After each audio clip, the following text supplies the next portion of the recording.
So the offensive line last year, it just wasn't where it was supposed to be.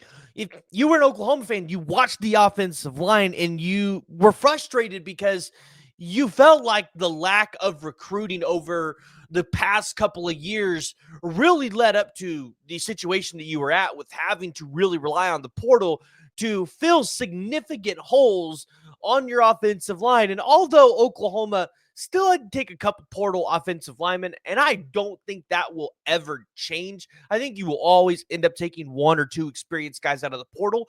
Oklahoma did a phenomenal job in 2025 recruiting that side of the ball. But going into the 2026 cycle, I think there was some belief that, okay, they got the tackles, they got a really good class in 25. Maybe they'll kind of wean off a little bit in 2026 and then go heavy again in 2027.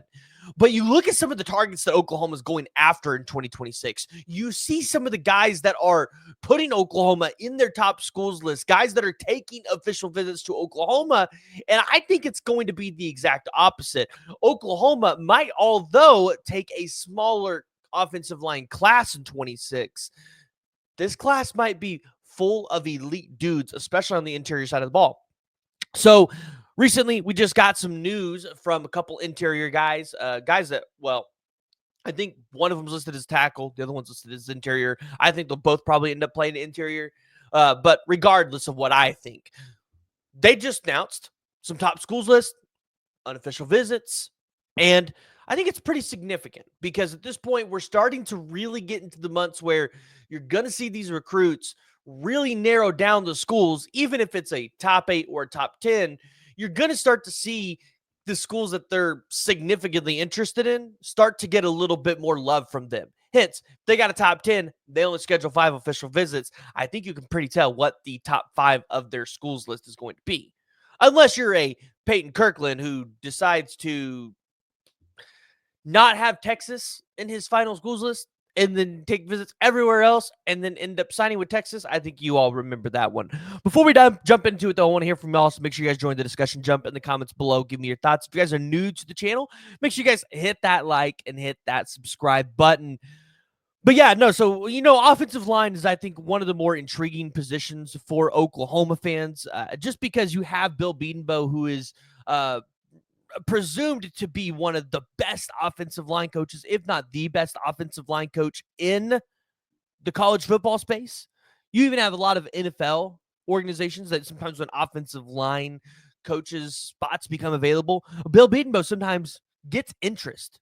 And that's the kind of coach he is. So for Oklahoma fans, I think the interest has always been there on the recruiting trail to say, well, can he go out there and always land the big fish? And maybe if we were living in the non-NIL era, maybe this would become a little bit more of a possibility. But one of the most intriguing prospects to a lot of Oklahoma fans, and you really have to know the behind the scenes, and I don't know the behind the scenes necessarily from the family, I just know the behind the scenes from what other people that are kind of closer to that circle, if that makes sense, have told me. But Drew Evers announces an unofficial visit to the University of Oklahoma. And a lot of Oklahoma fans look at this and go, so why is this significant? Like, is this kid even going to come here? Because his brother, Nick Evers, ended up transferring out of the program. And a lot of Oklahoma fans just think, hey, it was some type of way there. There ain't no way this kid's coming here. I'm telling you right now, the issues that were there for Drew aren't there. From what I have been told, the issues that were there for Drew Evers or Nick Evers are not going to be there for Drew. So take that in mind. The issue has been fixed, presumably. Taken away, whatever you want to call it. So by that logic, it makes perfect sense why Oklahoma would get an unofficial visit, potentially maybe an official visit down the road. The only thing is for Oklahoma, maybe they don't get an official visit here because Drew Evers has been on campus quite a bit. I think I've seen him. I know I've seen him at least once for the Burnt Venables football camps, and it was last year. He might have been on campus in 2023 as well, if I remember correctly. Drew Evers has been on campus quite a bit for a long time at Oklahoma. I'm sure he's very familiar with the coaching staff. He's very familiar with the tradition of Oklahoma. He's very familiar with what Oklahoma can provide him. It's a relationship that Bill Bedenbaugh has been able to procure for a while. So to see something like this, although some Oklahoma fans on the social medias might ask and scratch their head why, I don't think it's really that big of a head scratcher. Now, Drew Evers coming in at 6'3.5". I believe 247 has him listed at 285. So I think he's in the 285 range. I can't remember what he had listed on his Twitter because we currently have that pulled up, so I can't look there. No, he's 303 pounds on his Twitter. So let's just say 6'4.5", 303 pounds, 81-inch wingspan. That's what he has listed on his Twitter. This is a guy who was an Under Armour Next All-American, 2 times first team All-District 5 and 6A. Drew Evers is a guy that he's listed as a tackle. I think he fits probably more of him with his skill set, a little bit more as a guard, especially with his size. But maybe if he continues to grow into his frame a little bit more, he could be a guy that could play tackle. Maybe be like a swing guard / tackle. I think it would be really interesting. Now, he currently has official visits on May 2nd, set up to SMU. He has one on June 6th, set up to Ohio State. June 13th, set up to Penn State. And June 20th to Texas A&M. Important to note here, the 2 big official visit weekends for Oklahoma. June 20th for Texas A&M Aggies. And June 6th. Or no, the 2 big dates for Oklahoma. June 20th, which is the Texas A&M Aggies official visit, and June 6th, which is the Ohio State Buckeyes official visit. Those have been the 2 big dates in June that Oklahoma has set forward for these for any of these recruits. So Drew Evers taking a visit to those schools might be significant. We'll see if Oklahoma can squeeze in an official visit here or if they really even need one. I'm not sure if Drew Evers necessarily feels the need to take one there, but he's been to Oklahoma. At least it's been logged 5 or 6 times. He's probably been to Oklahoma with his brother being here a little bit more than that. So this is just an interesting recruitment that we're going to have to watch. And you're going to have to continue to pay attention to, because if Oklahoma could go out there and get a guy like Drew Evers, I think this is a guy that does make an impact for Oklahoma at least 2 to 3 years on the offensive line. He is extremely talented.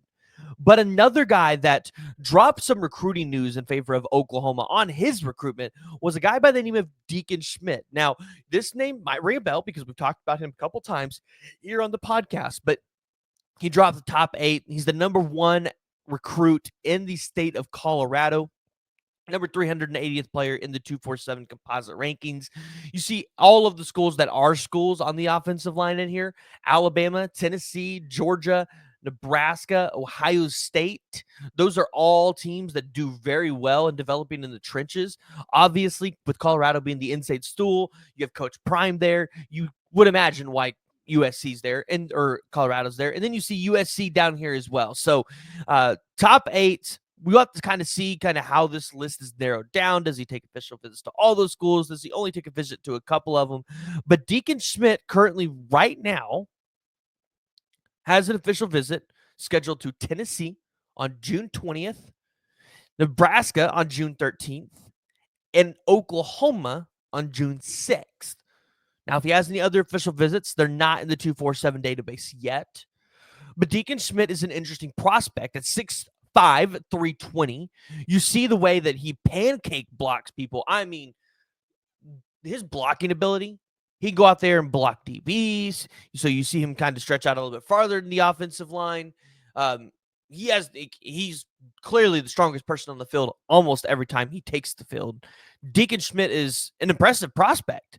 And for Bill Beanbo to potentially land a guy like this on the interior, where I feel like you kind of have to have a big year, you probably need to take 3 really, really good dudes, or you need to take probably 4 to 5, just like, hey, 1 really good dude and then like a couple of mid-major and maybe 1 project on the guard spot. But, Oklahoma's done a really good job at recruiting that position. And so if you recruit it well this year, I don't think you're going to put yourself too far behind where you actually need to be. And Oklahoma, it's important to note here, Oklahoma's gotten like 4 or 5 unofficial visits out of Deacon Schmidt. He's been to campus multiple times. Obviously, you can clearly tell there is a relationship there with Bill Beanbo. And we're actually going to potentially have Deacon Schmidt here on the podcast here soon. We're working out a date. It's a busy week for everybody, so hopefully we can get that lined up here soon. But Sooner Nation, I want to hear from y'all. Let me know what you guys think about the offensive line recruiting for the University of Oklahoma. If you guys are new to the channel, make sure you guys hit that like, hit that subscribe button, and we'll see y'all next time.